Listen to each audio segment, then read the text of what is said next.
All right. Well, let me bring the hour or so to order. I'm back from week one. Marc Hetherington, again from the Political Science Department.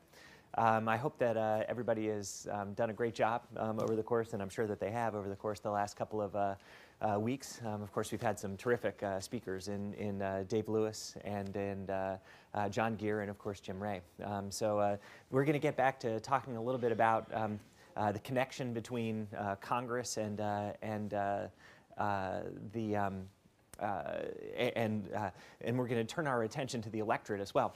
But anyway, before we get started today, one of the things I really want to do is put on the table something that happened yesterday. What's the big news? How many of you all had Rick Santorum winning all three on Tuesday? Did anybody have that in their pool? You did. You did. Okay. So how in the world did that happen? Why did Santorum all of a sudden end up with three victories on Tuesday? What are some of the do we have any reasons for why that might have happened? Low turnout. So oftentimes in a low turnout election, where did Santorum win already? He won in Iowa, right? Iowa, of course, is a caucus state also. And many of the states that we saw yesterday, or two of the states, were caucus states. So you have low voter turnout in that. And then the third one was a primary state, Missouri. But did anybody catch what was going on in Missouri? Missouri had a non-binding vote. It was a strange, sort of no delegates awarded kind of thing. So, so the lower the turnout, in all likelihood, the better off that candidates who are more ideologically far from the center do. So one of the reasons that Santorum does well there is his ideological extremity in a low turnout race. But let me ask you this. Did anybody know who won two of those states, that is Colorado and Minnesota, last time in 2008? Romney won it. So wait a minute, he goes from being, and he won them comfortably for the most part. How does he go from being the comfortable winner to being the comfortable loser? Well, remember in 2008 what he was. He was the conservative alternative to John McCain. And now he's not so much the conservative alternative. In fact, he's the guy that the conservatives are all gunning for. Again, in these low turnout affairs, caucus states and all of that. So where does the election go to now? Well, it goes to Maine, a place that is near and dear to my heart, having taught at Bowdoin College for a few years, and bounces around a little bit before the beginning of March, when we have Super Tuesday. A number of states hold their elections the first Tuesday in March. But there's going to be a sort of a lack of activity for a little while. And what does that mean? Well, I'm not exactly sure. I think all of us have been trying to make predictions about what all of this means, and it's been very difficult for us to, sort of get a handle on that. But at a very minimum, it's very bad news for Mitt Romney. When the standard bearer, when the number one guy, the top of the heap, the guy who everybody expects to win can't win, what do you expect, at this point? So he's lost his momentum. Probably will be a good month of fundraising for Rick Santorum. But here's the thing that I think is going to be interesting to watch. What does the party hierarchy do at this point? Because as we talked about the first week, the party hierarchy, the party bosses, the people who really run the party, who do they want to win? They want Romney to win. They certainly don't want Santorum to win. I'm going to talk a little bit about Pennsylvania a little bit later on today. That's where, of course, I'm from originally. When Rick Santorum ran for re-election for his Senate seat last time, he lost his home state, Pennsylvania, by 18 points. That's not the guy that the Republican Party wants running. They want Romney to be running. So again, what we'll see, I think, is a lot of sort of tearing down, a lot of criticism of some of the alternatives to Romney from the party hierarchy. So we'll have to see. Haven't they already done that? Well, they've been doing it for a long time. We're going to see even more of it. But specifically, the ones that were winning, they exactly. Yeah, and what we see is of course this happened with Gingrich and with Romney's money, happened to Perry before, and I think we'll probably see something of an extension of that as time goes along. All right, any other observations? Yes, ma'am. When you said 18 points, what did you mean? when 18 points. So he lost Pennsylvania when he ran for re-election for the Senate in 2006 by 18 percentage points. So what would that be? He lost by about yeah, to a guy named Bob Casey Jr. It was something like 58% to 40%. So if you're in trouble in Pennsylvania, which is a state that I think both sides feel like is in play and can win, you know, that probably sends a message that Santorum might not be your man. Yes, ma'am. Yes, sir. The issue of the Catholic Church that just came out a few days ago has anything to do with his prevalence? So the question was, is the sort of statement about the Catholic Church as it relates to the health care and contraception and stuff like that, does that have anything to do with it? I don't know. My sense is this might be about larger forces, but if, you know, there are any Catholics in the room, you know, we got a talking to this weekend about the health care law. But I think these are larger forces that are at play right now. And again, to tie this to polarization, the smaller the turnout, the more advantaged the sort of more ideologically extreme candidates are. All right. So anyway, if you guys recall, because it's been several weeks ago, and I barely recall at this point, even having given the talk, where I left off last time, was we were talking about Congress, and what I'm going to try to do is tie what's going on what I call the elite level, and tie that back to what's going on in the electorate. Because one of the things that I'm going to eventually make an argument about is, as polarized as our Congress is, and as our party delegates are, we as ordinary people are nothing, well, not nothing, but we're very little like them in a sense.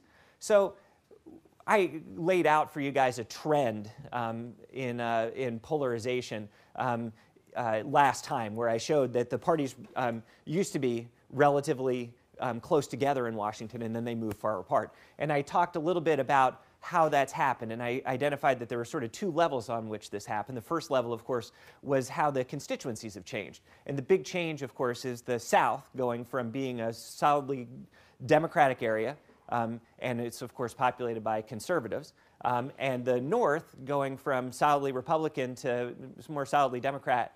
And so what you ended up with is former Southern Democrats are no longer around anymore. They've been replaced by Southern conservative Republicans, and there are really no liberal Republicans out there any longer from the Northeast. They've been replaced by liberal Democrats from the Northeast. All right, so that constituency change is huge. But there have also been some goings-on inside of Congress that I think are really important for us to identify. All right. One is a sort of a change in the Washington culture that took place. And, you know, I made some reference to this.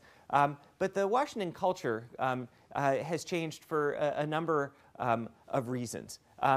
So when the Republicans came in 1994, if you guys recall that election, it was a very anti-incumbent election. And it was an anti-incumbent election for really good reasons, because you know, people were really dissatisfied with government. One of the things that I study is how much trust people have in the government in Washington to do what is right. And back in 1994, we reached a low point in the time series, that is, the questions that we've asked about that. We reached the low point in the history of that question being asked in 1994. It used to be back in the 70s, about 65–70%, or in the 60s, 65 or 70% of people would say that I trust the government to do what's right either all of the time or most of the time. In 1994, less than 20% of people did. So this was a great environment for outsiders to run. Some of the campaigning that took place actually involved a guy named Rick Santorum. He ran in 1994, or a little earlier in the decade. He was in by 94, but he ran for a House seat, which is reflective of this approach to things. He defeated a longtime Democratic incumbent named Doug Walgren. And Doug Walgren was a very, you know, sort of moderate Democrat from the sort of rim area around Pittsburgh. Well, one of the things that came to light during the course, or what Santorum brought to light during the course of the campaign, was that Walgren, his kids, didn't go to school in Pittsburgh. They went to school in Washington. And this, you know, was sort of seen as being an outrage that Walgren was not tight enough to the district. He wasn't close enough to the district. And this became sort of a rallying cry in 1994 and something that Democrats were the victim of, and Republicans were very successful in making this charge that the Democrats were out of touch. All right? So the Washington culture changes. The types of people are outsiders. The party leadership, when they come in, led by another person, of course, who's very central to what's going on in politics these days, Newt Gingrich. He is the Speaker of the House during this period. He changes the sort of culture in the place by decreasing the length of the work week. You know, whereas the members used to be in session for quite a while during the course of the week, they're basically in for 2.5 days starting then. So as a result, people don't come to Washington. They don't bring their families to Washington. They don't do those types of things, and so they don't make the same kind of cross-aisle relationships that people used to make. All right, so we don't get this. They don't bring, because of the very successful charges made by folks like Santorum and others, people don't bring their families and their spouses. So there's less entertaining that takes place, fewer of these close connections take place. And another thing that members ran against back then is, you guys have probably heard of junkets, where, like the government will send, a group of people on a trip to, somewhere in Asia to try to set up, trade or something like that. Seems like a tremendous waste of money. Maybe it was. But one of the big, positive things about that, at least according to members, was they got to know each other, and they got to know each other across the aisle. Now, those things, became the subject of real criticism during the campaign, so, they kind of went away. All right. So I said the second thing that happens is we see a real increase in the party leadership. And I'll add to that the types of people in party leadership change. All right, what do I mean by that? Well, one of the things that ends, basically, doesn't end completely, but how did members used to become committee chairs? Do you guys recall this from, sort of your time in the, coming up in politics? This was really the case until the 1990s. How did you get to be a committee chair? You had to, of course, be in the majority party. Seniority. Well, basically, starting in 1974, the seniority system changes a little bit. The Democrats start this process because, the Democrats, of course, they're the liberal party, but who were the committee chairs back then? They were old-time Southern conservative Democrats, and sometimes the caucus was unhappy with them. So they come up with a set of rules that allows for them to maybe make some changes to party leadership every once in a while. And so that's the start of it. But what really happens, and there are some changes in the 1990s as well, or in the 80s as well, but in the 1990s, they really centralize the process of providing committee assignments to the party leadership on the House side and eventually on the Senate side as well.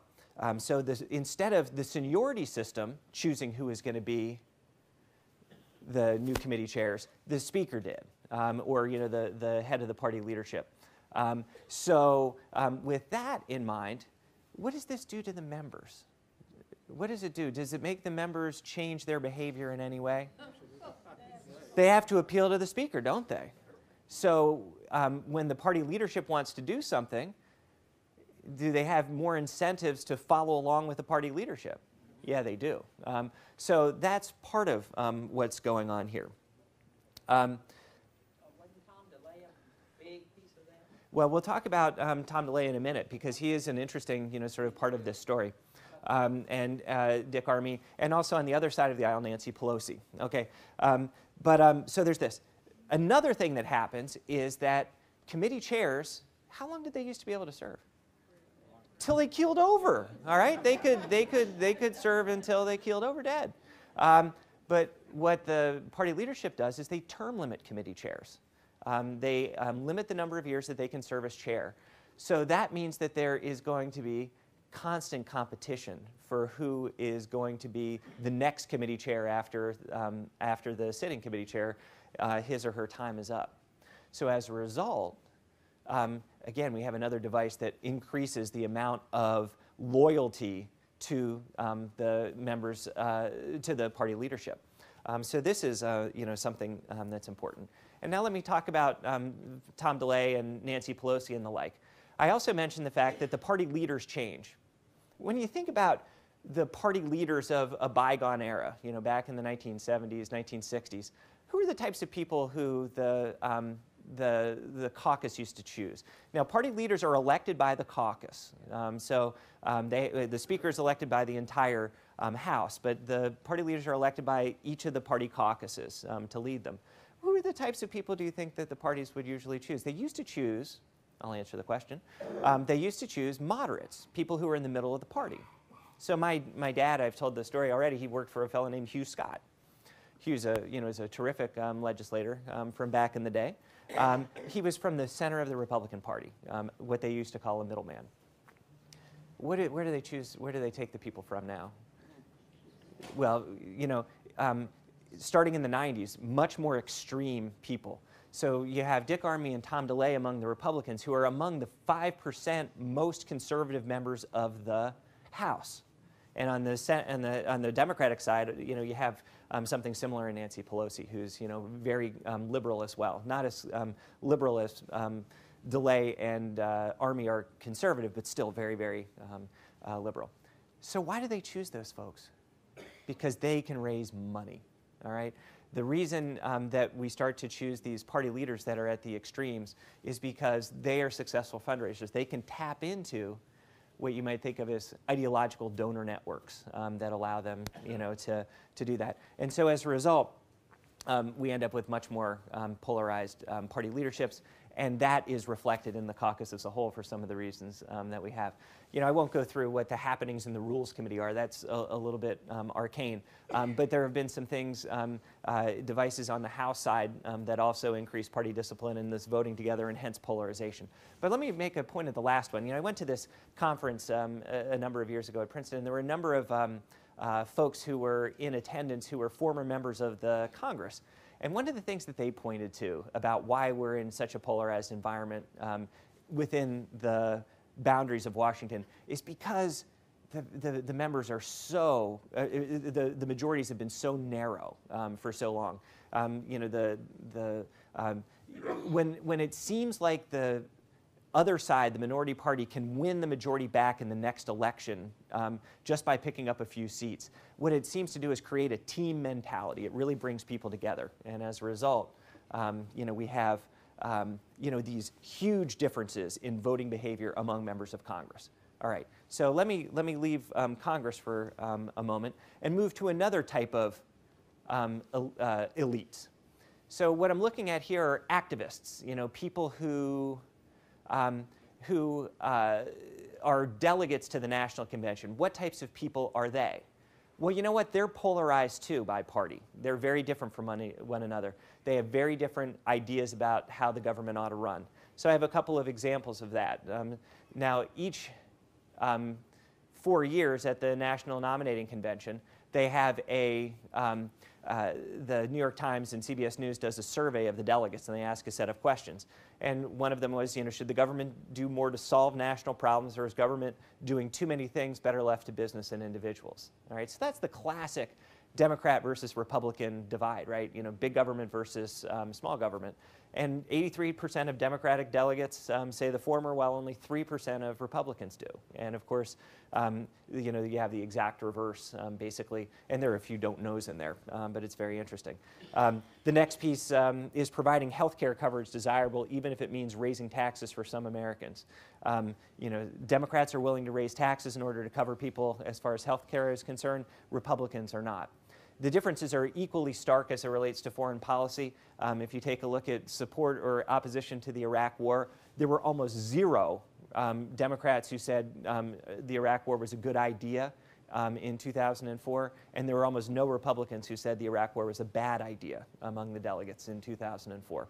In 2008, there was a little bit more variation, but still, the key point that I want to make is at the elite level, that is, among members of Congress and among delegates, the parties could not be farther apart, as far as their views of things. All right, so that brings us to the electorate, and the electorate is actually what I study. So I've given you a little bit of what I don't study, so hopefully I haven't embarrassed myself too badly during that. But it's an important part of the story because we as individuals, we don't really have strong opinions on our own. we use the signals that members of Congress and political elites and the president send to us, and that helps us sort of shape our opinions about things. Is that we, as an electorate, are as polarized as members of Congress. And we talked a little bit about this last time. This sort of notion that we're deeply polarized. Republicans think and vote one way, and that we just absolutely dislike each other. There used to be a time, maybe when Republicans and Democrats saw a little bit more common ground, but that just doesn't exist today. Worse yet, or at least if you think these things are bad, worse yet, it's a trend. It's getting worse as time goes by. Let me just pause real quickly here, though, and ask a question. All of this partisanship in Washington, this polarization, can you see any upsides to it? Are there any upsides? You guys are saying no, not at all. Anybody want to give me, sort of one upside? Is there anything good about it? Yeah. The Jon Stewart show makes a lot of. The answer from the middle, the one good thing is that Jon Stewart makes a lot of, has good ratings as a result, which is a great answer. Yes. Well, we do see a big increase in independent voters because people, seem to be dissatisfied with all of this on one level or another. But I'm going to sort of suggest that maybe that increase in independence is maybe illusory on one level or another. Although you are exactly right, sir, that the percentage of independents has reached the highest point that it has, since we've been asking this survey question.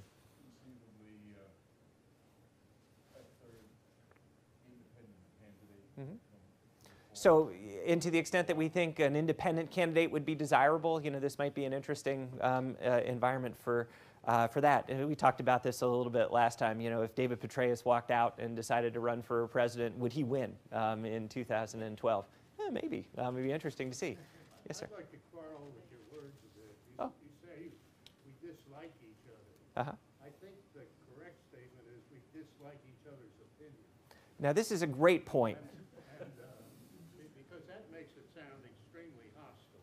Well, and what I'm just trying to do, I'm actually going to take on this conventional wisdom. I'm going to argue in a couple of minutes that maybe this doesn't capture what's going on at all, that we make too much of our differences, and in fact, we have more similarities than we would expect, at least among people in the electorate. But when we look at the people in Washington and the people who go to nominating conventions, we see something else. But one thing I am going to say, as far as one of the upsides of party polarization in Washington is this. Do you guys know where the parties stand on things? Yeah, we are quite clear about where the parties are. So when we go to vote, we know what the conservative alternative is, we know what the liberal alternative is, and we can cast our ballots accordingly, depending upon what we are. Back when Jimmy Carter was running against Gerald Ford, could you tell? And in fact, political scientists for decades railed against the fact that American parties were overly centrist. Every once in a while, you'd get an extreme candidate like a Barry Goldwater or something like that, or a George McGovern. But for the most part, we were so centrist that it was very difficult to tell the difference between the two sides. You've heard George Wallace's old turn of phrase, there ain't a dime's worth of difference between them. Well, you know what? There's more than a dime's worth of difference between them now at this point. There might be a full $50 at this juncture. All right, so that's our conventional wisdom. And there's all sorts of sort of things that I think you'll find kind of interesting about some indications of this conventional wisdom. So if you go back to 1960, there was an old survey question asked that I was not familiar with. Suppose a son or daughter of yours was getting married. How would you feel if he or she married a supporter of the Republican/Democratic Party, that is, if the party opposite of you? Okay? So 5% of Republicans and 4% of Democrats felt displeased if their son or daughter married outside their political party. Not very many, and of course this is the year of Kennedy-Nixon. Kennedy-Nixon sort of ran a very sort of close to the center campaign in a lot of respects too. Well, let's talk about, I use intermarriage as a turn of phrase. Let's move forward to 2008 as far as intermarriage is concerned for Republicans and Democrats. So there's a similar question. Instead of displeased, they use somewhat upset or very upset at the possibility of their children marrying a member of the opposite party. Wow.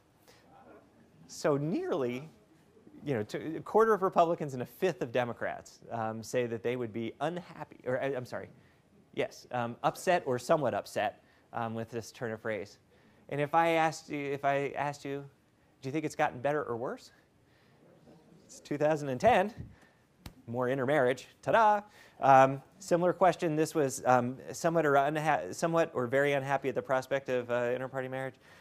49% of Republicans say yes, and 33% of Democrats say yes. How about that?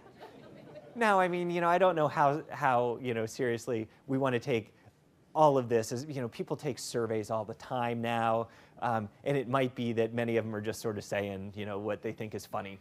But I submit it's a much different world than it was 50 years before.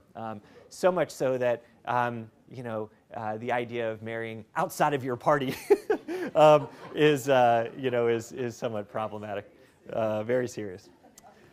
Now, another indication, that we have of polarization in the electorate that people look at is the classic red state, blue state divide. All right. So we have, it's quite fascinating, right? How everything clusters together. This was the Electoral College map in 2000, of course. New Hampshire, the one holdout in New England. New Mexico, the one holdout in the desert Southwest for the Democrats. But you have basically the electoral map that we see. The liberal parts of the country, Democratic, and what we think of as the more conservative parts of the country this way.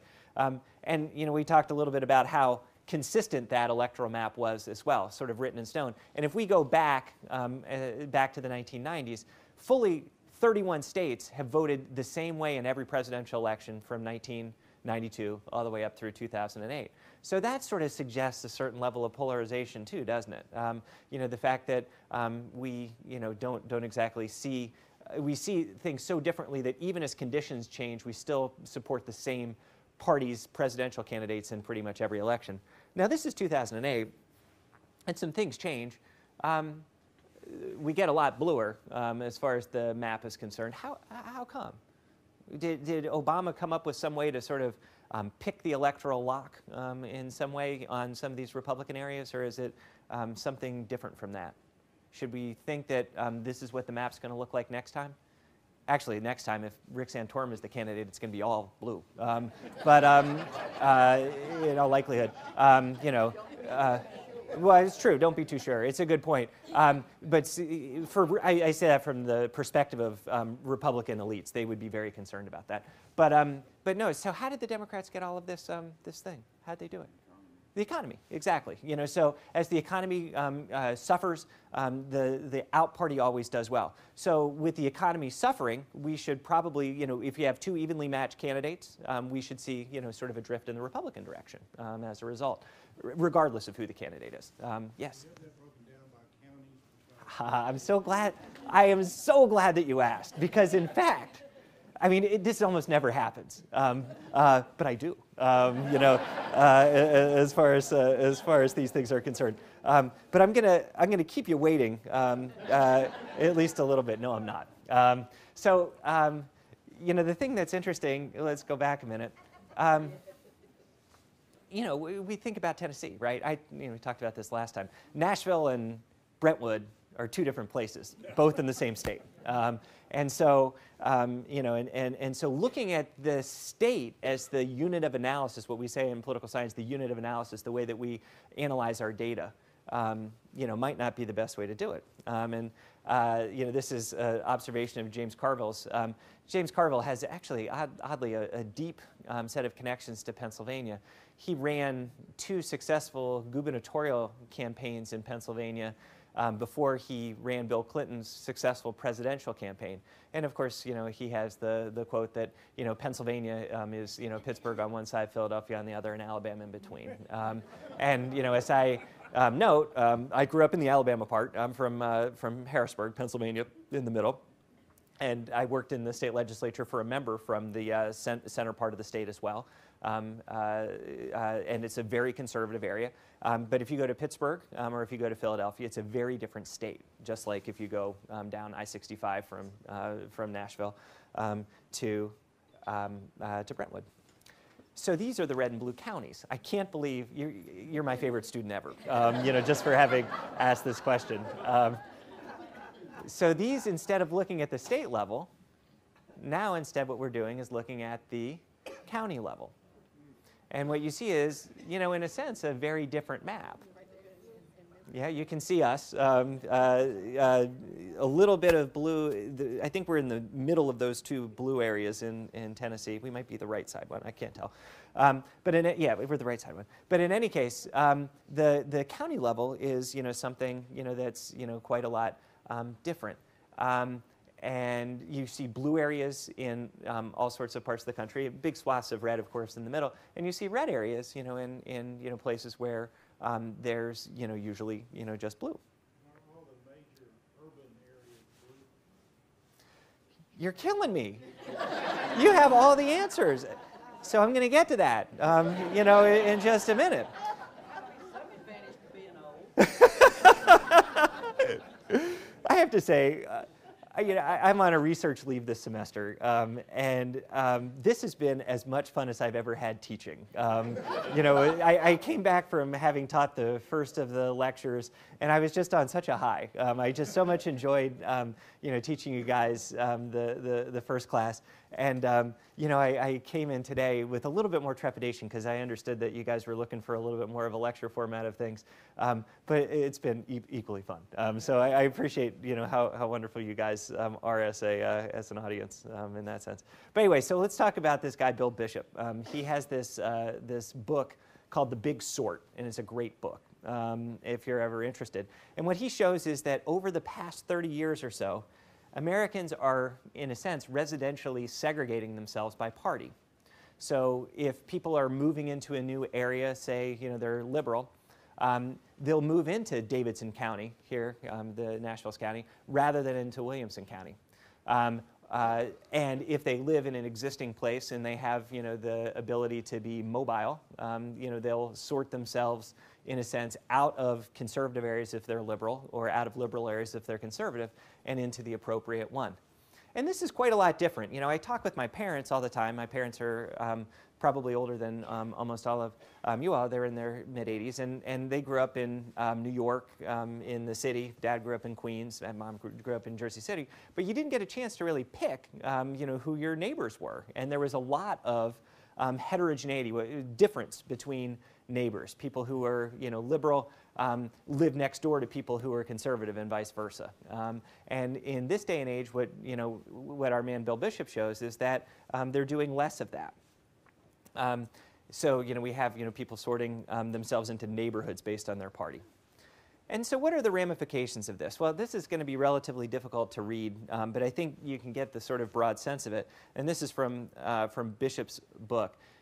If you look at the light-colored, where there's no color on the counties, what those are in 1976, the competitive counties in the country. That is, where the margin of victory for either Ford over Carter or Carter over Ford was less than 20 percentage points. All right? So there's a lot of white on there. And the dark or light counties, the darker light colors, are where Ford or Carter won by more than 20 percentage points. All right?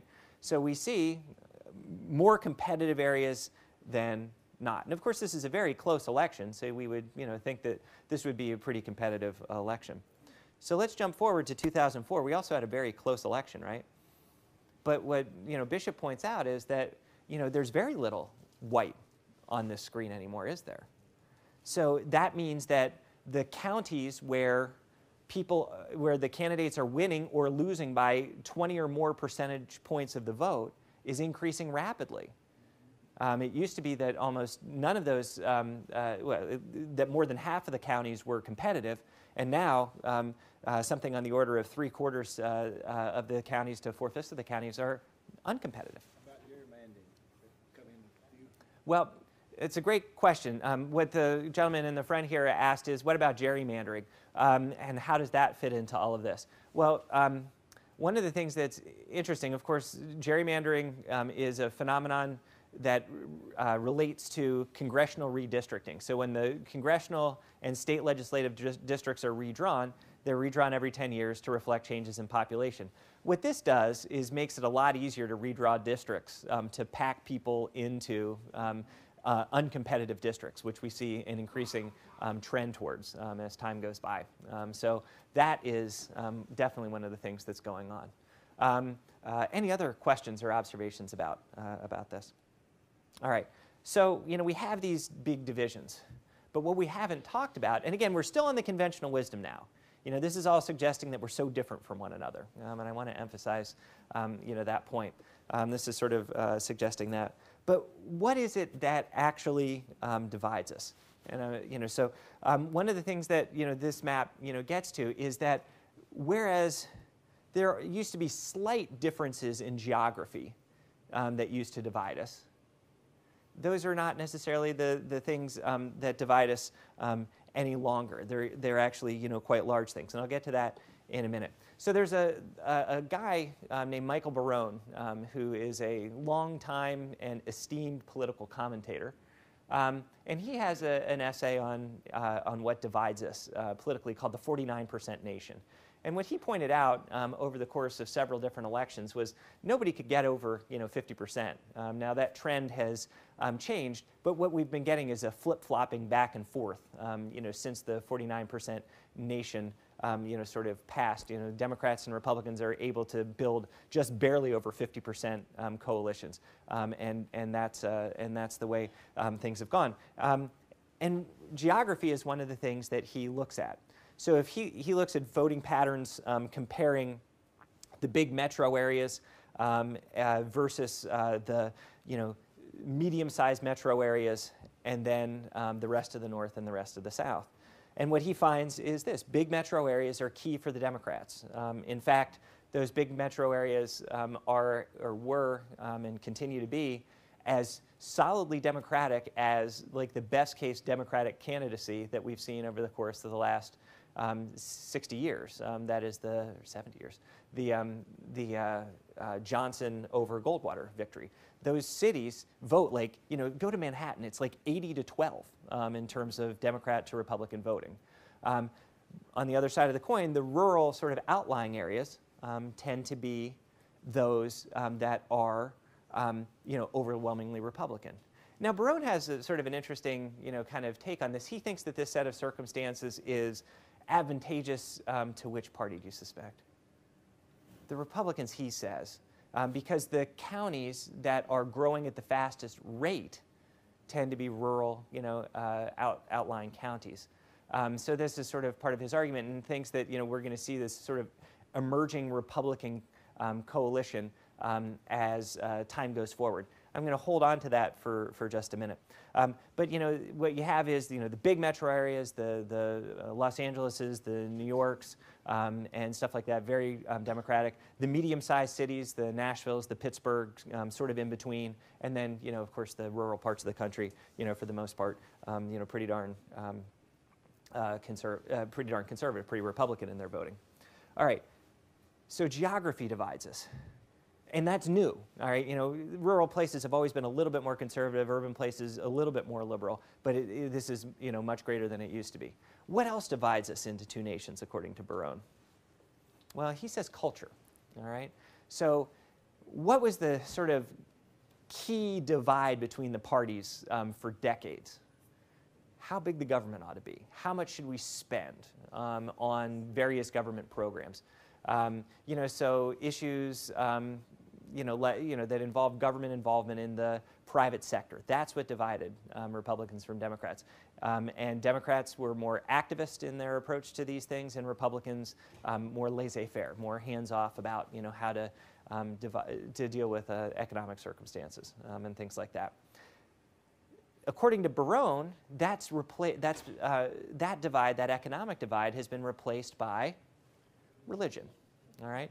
So to give you some sense of it, from the 2000 election starting, well, it started a little bit before that, but just to give you some sense of it, if people in a survey identified their politics as religious right, that's 14% of the electorate. They voted 80% for Bush, 18% for Gore, and it only deepened as time went by.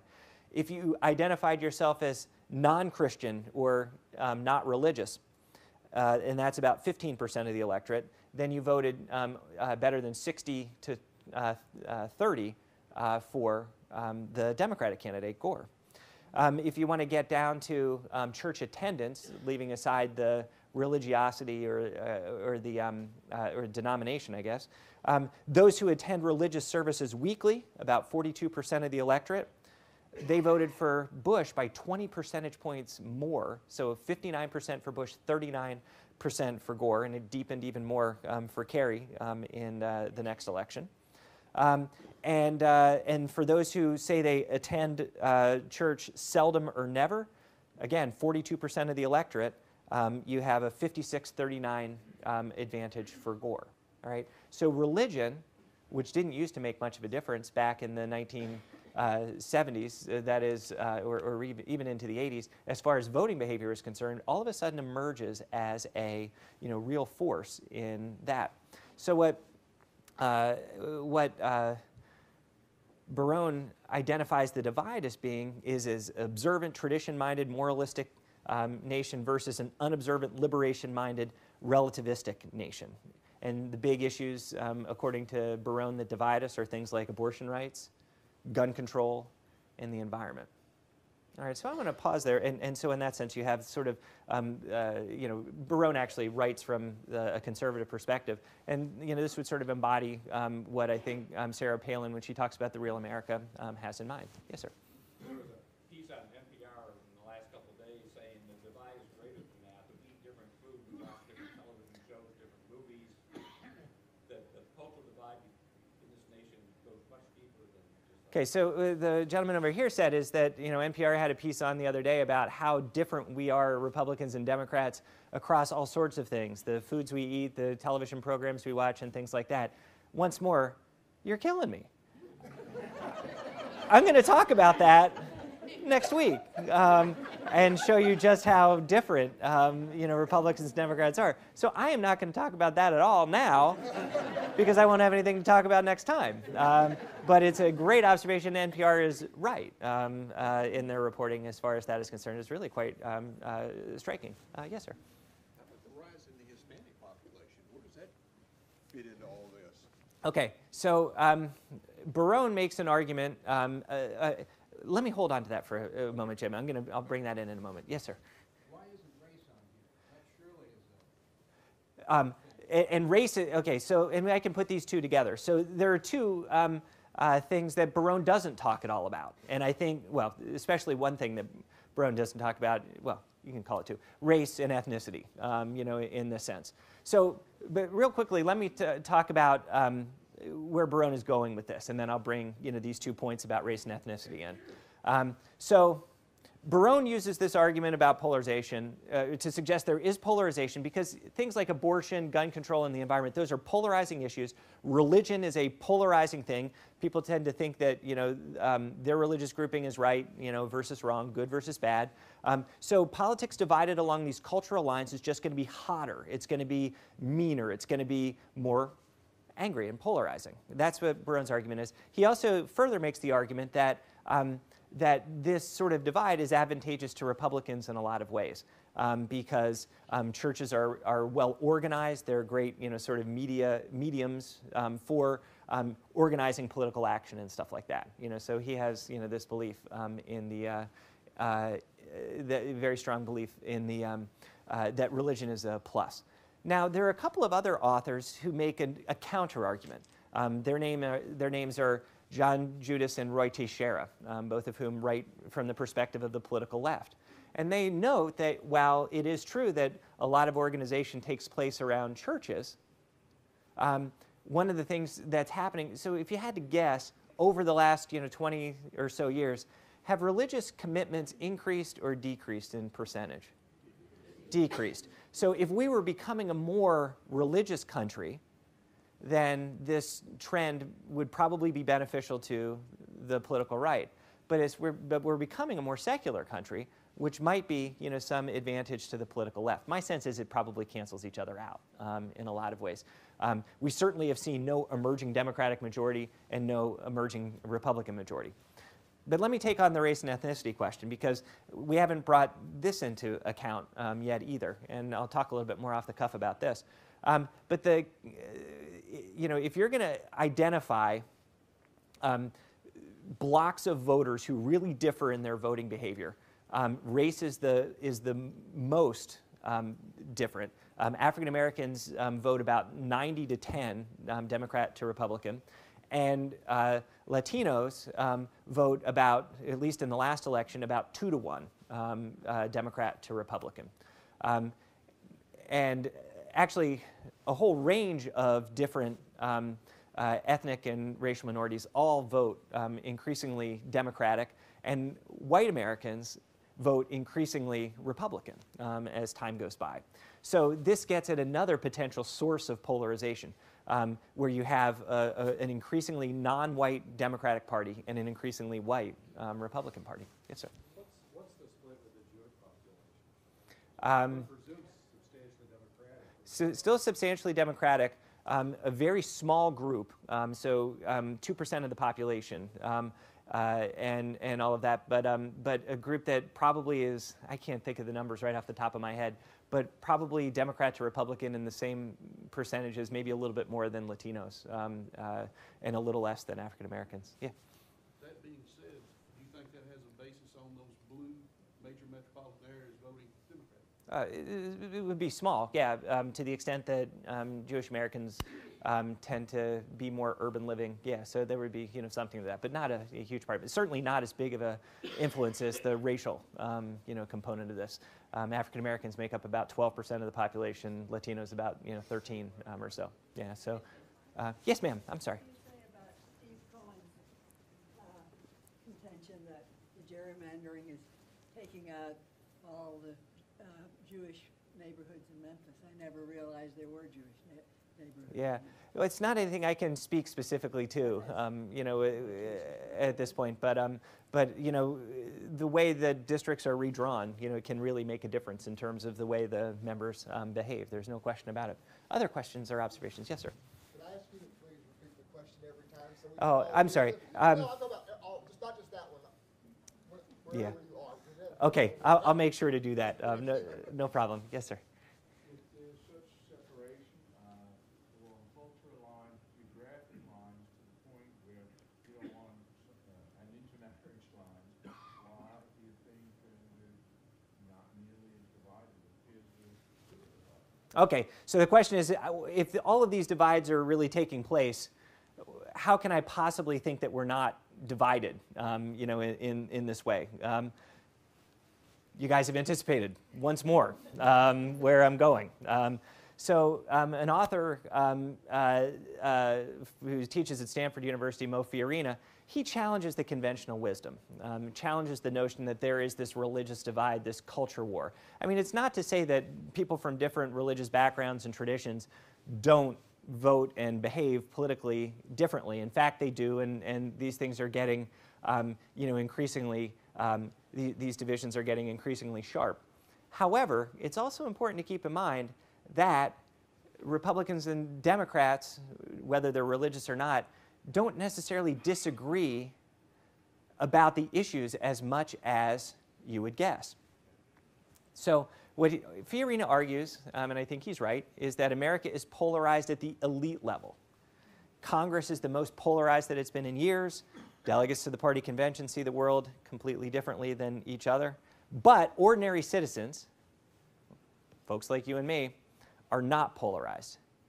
We're simply better sorted because the signal that parties send out is stronger than it used to be. So we're able to, if we're a little conservative, if we're a little bit conservative, then we know that the Republicans are our party. But that doesn't mean all Republicans are really conservative.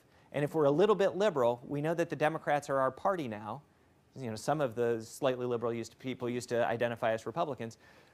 So we're better sorted out. We can make clearer distinctions between the parties, but we're not extremely conservative or extremely liberal by any stretch of the imagination. Yes, sir. I think one of the things most of us agree on is that we have right now a dysfunctional government. We have a problem. One of the monster problems we have that nobody wants to deal with is the national debt and deficit. And what's happening is we're pushing that, kicking that can down the road, and our debt is getting bigger and bigger. Are we going to end up like Greece one of these days? Well, what Walt asks is this. One of the things that both members of both parties, especially in the electorate, agree about is how dysfunctional government is right now. And that's true. So you remember at the beginning of my talk, I mentioned why 1994 was such a good year to be an outsider, to run against the Washington party establishment. And there were about 19% of people who said that they trusted the government in Washington to do what was right back then. You know how many people said they trusted the government to do what was right after the debt ceiling crisis? 9, all right? 9 never is a number that you see in survey research. 10% of people will say anything. 9% of people said that they trusted the government in Washington to do what's right. It's ticked up a little bit to 15%. And, and I think the debt ceiling, crisis was a big part of this. And as you point out, what the electorate wants, and this is part of Fiorina's argument, what the electorate wants is government to solve problems, whether it's the Republicans in charge or whether it's the Democrats in charge. Come up with common sense solutions to political problems, and we'll all be okay. But that's not the way it works, right? Because Democrats and Republicans in Washington really disagree about things. The Republicans want to do things, in ways that, shrink the size of government. And Democrats are resistant to shrinking the size of government, particularly right now. So how do you come up with a compromise under those circumstances, especially when some of the members, especially in 2010, came into the Congress by promising not to compromise? So, to the extent that government is dysfunctional and we are distrustful of our government, I think people are right, right now to feel that way because things are not, getting done as a result. Yes, sir. Where's the hope? Where's the hope? Golly, it is something that makes me kind of want to curl up in a ball on the ground and just kind of, get in the fetal position.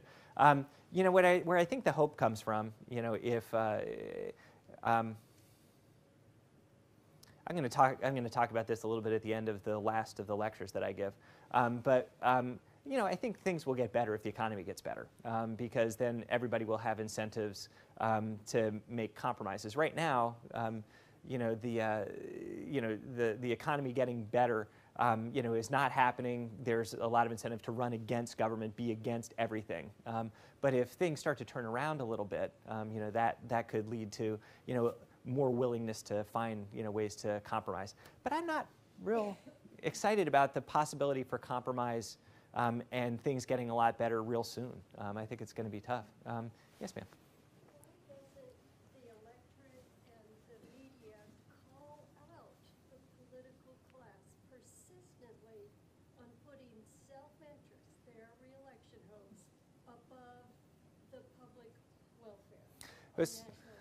So the question is, why don't voters and the media put the welfare of the country above the welfare of the individual members? Well, and this is one of the things that's really interesting to me. And, I'm going to run through some numbers for you in just a minute.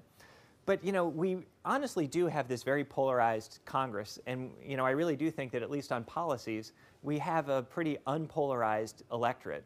I'll show you some numbers along those lines in just a minute. But with that said, why do we as an electorate continue to send these very polarized people to Washington if we're so dissatisfied with them? It's puzzling, frankly.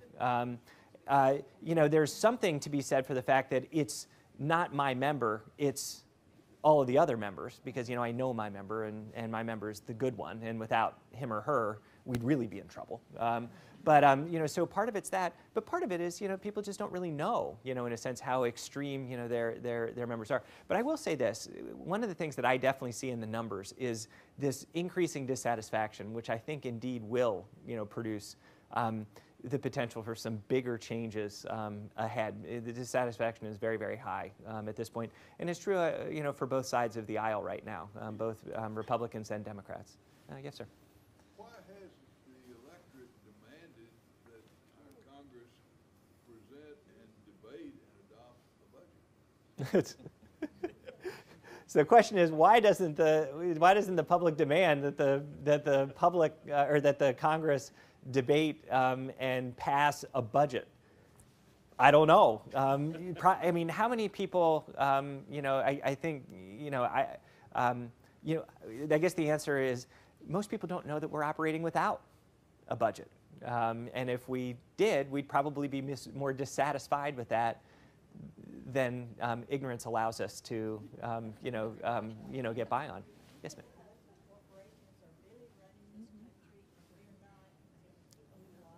Mm-hmm. So one of the question that the person in the back raises is, you know, what we're dealing with really in a lot of ways is that the system is not ours any longer. You know, the system is run by special interests. And, you know, people who are on the political left would suggest it's corporations, you know, who really run everything. People on the right would suggest it's, you know, labor unions and it's, you know, liberal single interest groups, you know, that, you know, make all the contributions to political candidates and, you know, they in turn, you know, make, you know, they make, you know, sort of the mischief that goes along with politics. And there might be, you know, something to be said for that. There's much more money in politics than there used to be.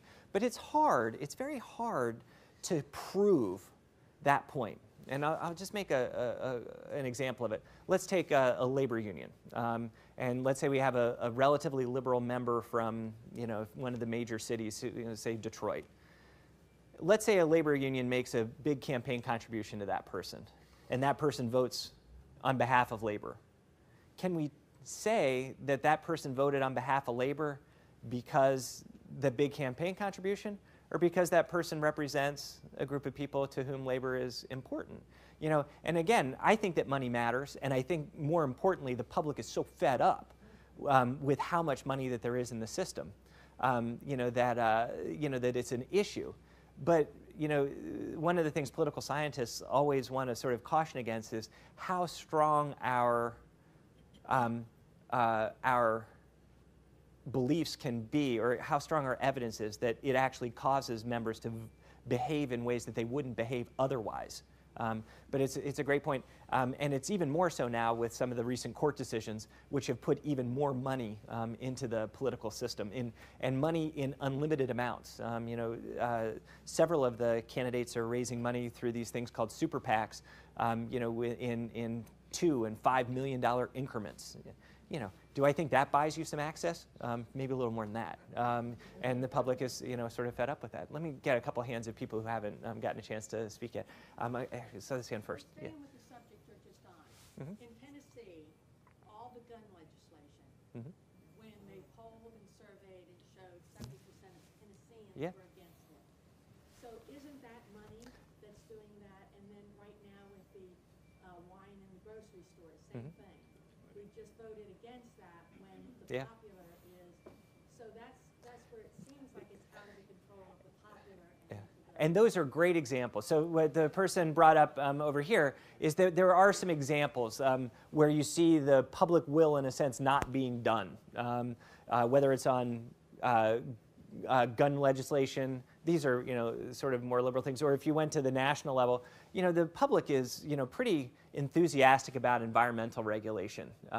And, you know, we don't see, you know, a whole lot of environmental regulations or, you know, big changes as far as climate policy is concerned. So maybe those are some areas. Those are the places to look, you know, where, yeah. But at the same time, here's the thing. If members were doing things that were so dissatisfying to their constituents, wouldn't they get voted out the next time? But they wouldn't, yeah, you know, and they don't because, you know, of that. So, you know, there are, you know, I certainly don't want to find myself in the position of defending big donations into politics. I don't. And you make, you know, really good observations about how money in various areas might matter, and maybe even better yet, how to get at measuring how it matters. So it's a good point. Yes, ma'am. I just wanted to ask you your opinion on the role of the press Mm-hmm. and the constant media coverage we have Mm-hmm. of everything. Yeah. How does that influence polarization, or doesn't it? Yeah. It's a great question. So I'm going to answer that on two levels. The question was, what about the press? How does that feed into, you know, all of this? So real quick, I'm going to come back to it. You know, I still have a little bit of time left. I'm going to come back to this question in a way. So, what Fiorina suggests is, we feel like we're so deeply divided on one level or another, and the top picture, that graph, would suggest that, you have the liberals over here, people who are very liberal and very conservative over here. What we have, and if we were really deeply divided, the top picture would be the case. About 50% of people on the one side, 50% on the other side, and their opinions are a mile apart. But we would have, according to Fiorina, the same type of politics if we have almost everybody in the middle, and most people are moderate, and they're about evenly divided. So we're closely but not deeply divided, according to Fiorina. So that's sort of what he's suggesting, and he has some evidence for this.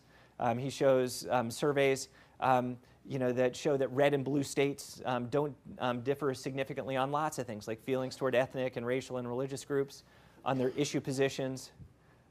So we see some evidence of this. We see a higher percentage of, and these are really the divides that are the biggest in Fiorina's work. If you're the percentage of people who say they're born again and voted for Bush, those divides are relatively big. But on the others, on most things, evaluating different groups, the Republican Party, the Democratic Party, evangelical Christians, Jews, Catholics, Muslims, there's a bigger difference between red states and blue states as it relates to some of these groups, but not very huge differences. It's not like everybody's over here and everybody's over there. Instead, they're more like here. They're Republicans, in this case, red staters and blue staters differ from each other. They don't differ each other by this amount. So we're, as an electorate, different, but not miles apart. It's even clearer as it relates to issue sentiments, and this is in 2000, but it's largely the case now. So if we ask people, back in 2000, you might recall we actually had a budget surplus. Very strange to think about. So we should use the surplus to cut taxes. Same percentage of people in blue states and red states, believe these things. All the way sort of through, there are no, big differences in what red staters and blue staters' beliefs are about how we ought to spend money, and stuff like that. Does this look like the face of polarization? No. I mean, in fact, our attitudes about issues between red and blue states is almost exactly the same. And even, where the biggest differences exist, they're not enormous. So we ask people in red states and blue states, religion is a very important part of my life. Do you agree or disagree with that? 74% of people in red states do, but 62% of people in blue states do. That's a pretty high percentage. Churches should be kept out of politics. Red states and blue states, are about the same there. Is it ever right for the clergy to discuss candidates or issues from the pulpit? Most people don't think that's a great idea. Banning books. Now, we do see some differences on homosexuality, but these are not enormous differences, and it's not like blue staters are wildly enthusiastic about accepting homosexuality. In fact, it's a minority position even in the blue states. All right, so is there really this culture war? All right, and this gets to the point that the person at the beginning at the beginning, and I'll start with the media, because what I want to kind of get at is why we think we're so polarized, even if we're really not that polarized. All right, what makes us think it? And the media is certainly one of the central characters in causing us, causing people to think that the world is so polarized. So news norms highlight things like conflict, negativity, novelty, and things like that. Polarization provides that. Just, what are the first three letters in news? It's new. Conflict, things that, are departures from, what we expect. I'm actually, just to reveal a little bit about myself, I'm a fearful flyer. I really feel like if the media just covered plane landings as opposed to plane crashes, I would be in much better shape as far as my feelings about flying are concerned. So talking about polarized politics, is something that causes us to think we are polarized too. So, the example that Fiorina tells in his book actually is there was a USA Today piece that was done in 2000. And what do the media do? They go to Montclair, New Jersey, which is not just a blue area, it's a dark blue, navy blue, sort of area. And interestingly, where they went to cover what's a typical, quote, typical red county? Franklin. They went to Franklin, Tennessee. And so, of course, Franklin looks a lot different from Montclair. But is that typical of how much difference there is between Republicans and Democrats, or Democratic and Republican areas? Probably not. A better sort of contrast, or a different sort of contrast, would be to take sort of the average Republican district and the average Democratic district and take a look at what differences are there. But instead, they choose the most extreme of these things. And of course, this spills over, causing us to think that we're so different from each other. The ways and the types of people that the media decide to sort of cover. Now, almost all members of the House and Senate are pretty liberal or pretty conservative. But when it's time to get the sort of talk shows together, do the talk shows usually get the most moderate Republican or the most moderate Democrat and bring them in and have them talk? No. That's not good TV, or at least that's what they decide is not good TV.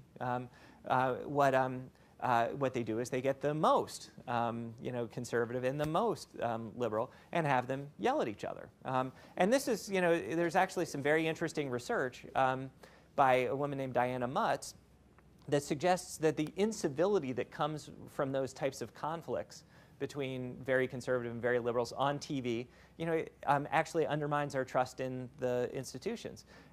We just don't like to see that type of behavior. It's uncivil, and it's beneath us in that regard. So this is a big thing.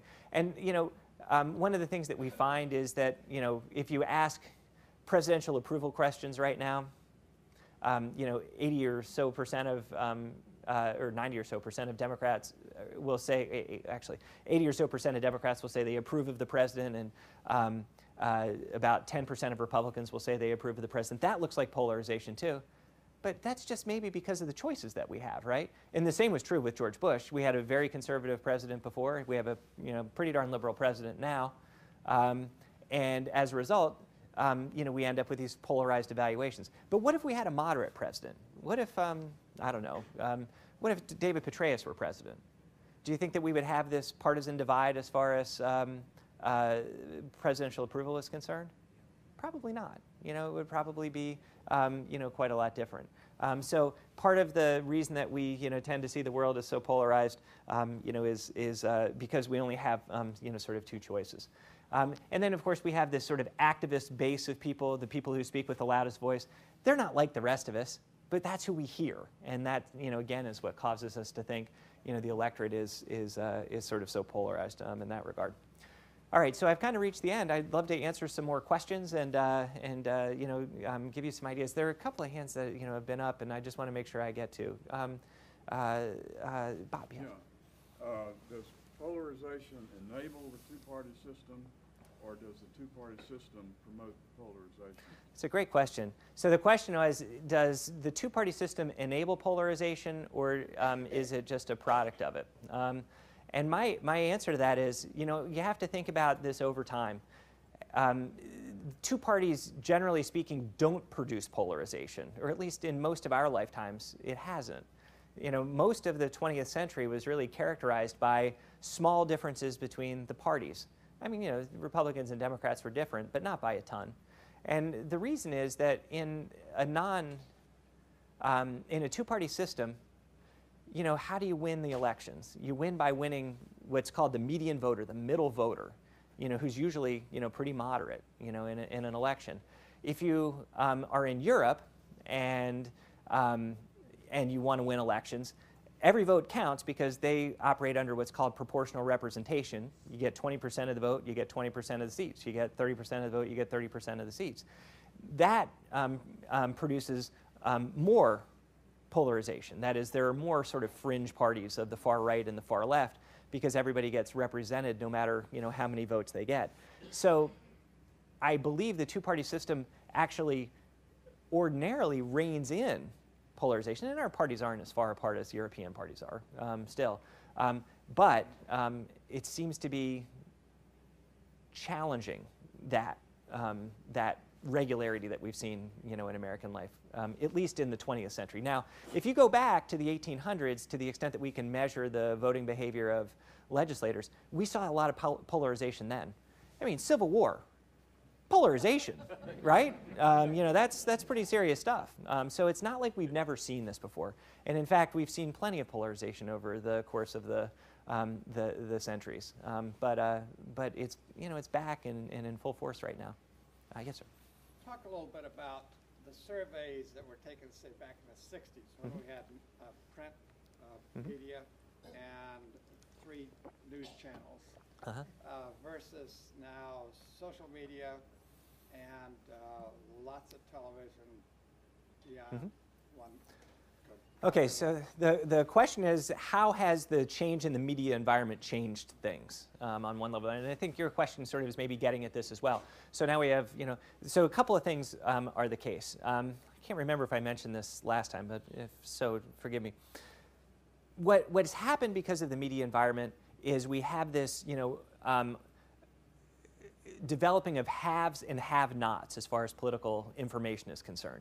So back in the day that you were describing, when print media was big and ABC and CBS and NBC were the only games in town, if the news came on, what did you watch? The news. That was the only alternative that you had. If the news comes on now, what do you watch? You can watch anything. You can watch, movies. You can watch ESPN. You can watch, whatever. All right. So now, but if you're into news, you can watch it all day. It used to be that you had about an hour, that you could watch. So what you're doing is, and then you also have ideological news. So not only can you watch news all day, you can watch the news that you like all day, whether it really reflects what you, whether is the closest depiction of reality or not. You can get what you want. Whether you're on the left at MSNBC or if you're on the right at Fox News. So that has happened too. So we're creating a class of people who don't follow politics at all, and then a class of people who are hyper interested in politics and who are these activists who speak with such a loud voice. Social media, though. And social media. So okay. So the social media thing is, this is a big I don't know. As far as what's going to happen. Generally speaking, political scientists are dismissive of these new trends, these newfangled things, until all of a sudden they're really important. And then we're like, oh yeah, that was important. So Obama and the social media in 2008, he was able to connect with young people in a way that it wouldn't have been possible without social media, so through Facebook and other things. I'm going to talk a little bit about students these days next week, and I think one of the things you'll be surprised by is actually how connected to politics they are, in a way. Yes, ma'am. What do you think of the assertion that the more I'll come to you next. are negative, the more people will vote that way? They are asserting that over and over in South Carolina. So the question was about media or advertisement negativity. What effect do negative ads have? John Gear would be the perfect person to answer this question because he wrote a book in defense of negativity. And his take is that negative ads actually have more information in them than positive ads do. They're, in a sense, truer. They have more, evidence to support, the claims in them. People say that they hate them. People say that, I don't want to watch these things. But they seem to work in the way that a car accident does. In a sense, you don't want to look, but you do, when you're going by. And the reason is because negative information, cognitively speaking for us, is more powerful than positive information. What if it's a lie? What if they have well, what if it's a lie? More to the, if it's an outright lie, then usually the person ends up getting punished for it, But if it's a shading of the truth, it's much harder. And, there's no referee, in a sense, in these things. And that can be, really troubling. Yes, ma'am. Well, my question's related to that one. Great. And it is, and excuse the odd expression, but how do you get to the true facts? How do you get to the true facts? For instance, there is a big claim that under George W. Bush, government size increased tremendously. I'm assuming that's true. And if it's true, it's exactly the opposite of what the party stands for. Yeah. Well, and it's one of those things. So the question is, how do you get to the truth? What the question asker brought up was, government grew in size during the Bush administration from 2001 to 2008. There were lots of reasons. Part of it was the big new domestic policy initiative, that is prescription drugs under Medicare, but also because of the vast increase in the size of the military to meet the demands of 2 wars. And stuff like that. How do you get to the sort of truth, of these things? In this case, it runs counter to what the parties, suggest that they're for. I think the way that you get to the truth and what people need to do is they need to read, and they need to watch some, but watching doesn't make you as smart as reading does. In fact, there's some evidence to suggest that watching television news doesn't make you smarter about politics at all. And you think about it, especially if you're watching, local news, there's not a lot of political news maybe on local news because that's not what the public wants. What are probably the best on television news show is on PBS, the McNeil era, well, now just the NewsHour. How many people watch that? If a lot of people watch, if a lot of people watched it, then the commercial broadcast stations would produce news like that. But they know that people would rather watch other things. So it makes it very complicated. And I think there's a real frustration.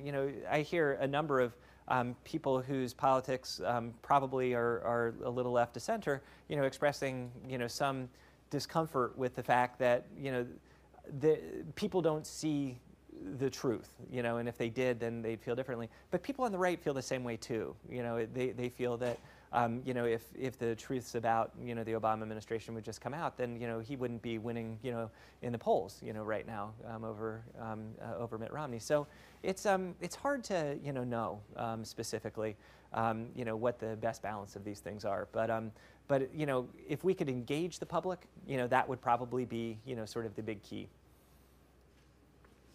Yes, ma'am. Oh, I'm out of time. I'm so sorry.